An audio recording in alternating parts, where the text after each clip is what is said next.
morning and welcome to my channel. My name is Joyce. If you are new here, very welcome. I do content around personal development and how you can improve your life by making those small and tiny changes. If you're an oldie, you're a goldie, thank you so much for your support. Always appreciate your love and your support. And if you have not subscribed, it really helps the channel and I would really love your support. So please, how many times am I going to be able to say support today? Let us see. Do subscribe. I think it's something like 2% of people who watch this channel are subscribed.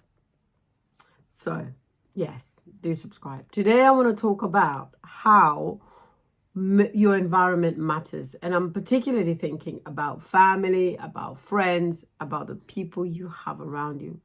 But more especially your friends, because family sometimes you can't help, especially the immediate family. Extended you can do something about to some extent. Oh, you see how I did that? Anyway, yes, having the right people around you can literally break you or make you. And I say that from experience because for the longest time, I surrounded myself with people who didn't think that some of the things that I am doing right now, I could do and could be done. And so when you're in an environment like that, breaking away from it or even just doing those things takes so much effort because it's almost like you have to pump yourself up. You have to surround yourself with visions of your possibilities.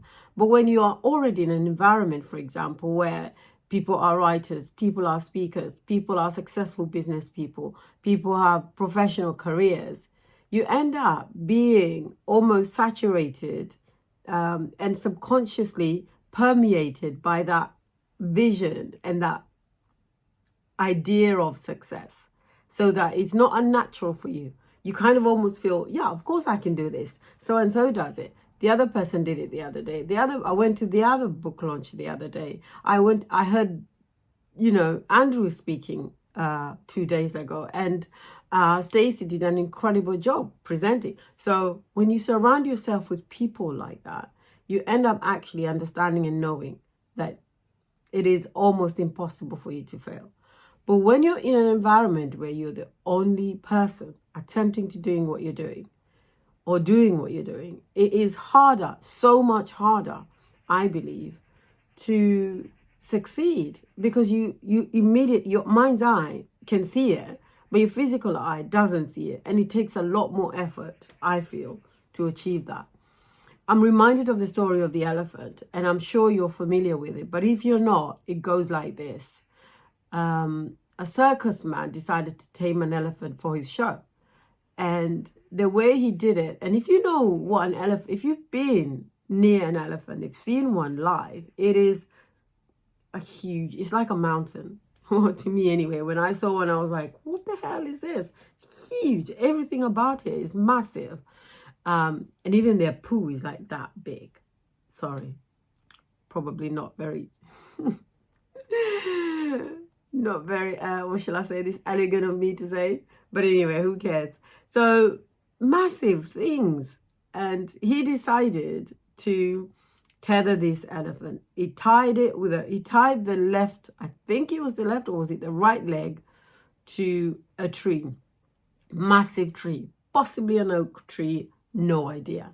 And of course the elephant tried to escape. And I think at one time the steward thought that it was going to bring the tree down and eventually create a lot of havoc in the village. And he did try for the longest time. Eventually, all he did was to lift his leg up a couple of inches.